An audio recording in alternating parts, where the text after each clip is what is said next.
Hi everyone, it's Wednesday outfit check. For this team check na this.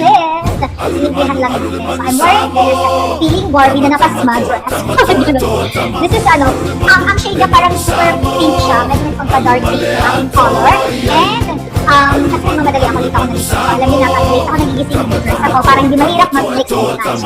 So hindi ako naglagay today ng accent or any accessories sa damit ko. Kahit flower, wala. Dahil napansin niyo naman, ang dami niyang ribbon. Yung tatadas ng ribbon. So magiging exaggerated, magiging loud yung ating damit at mawawala sa fashion.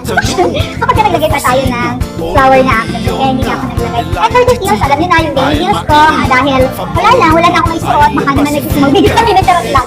So yun lang, kasi gusto ko lang talaga yung simplihan dahil maliit. And for the bag, ayan, wala akong actually white dapat eh. Pero dahil na may touch ng black, I decided to use my baby bag, that's okay, ilang beses ko yata yung pakita sa akin ng And for the accessory naman, I'm wearing this, actually hindi to totoong gold, fancy lang to, fake lang to, na may pa-butterfly. Hindi kasi diba si Barbie mahilig siya magsuot ng mga kike accessories, kaya I decided to wear this butterfly. And I'm wearing this, ito yung totoong golden, yung yung earrings ko na sobrang subtle lang, napaka-simple lang niya. And of course, yung aking watch. And yun lang, thank you so much, hindi mawawala, hair shocks a lot for my hair.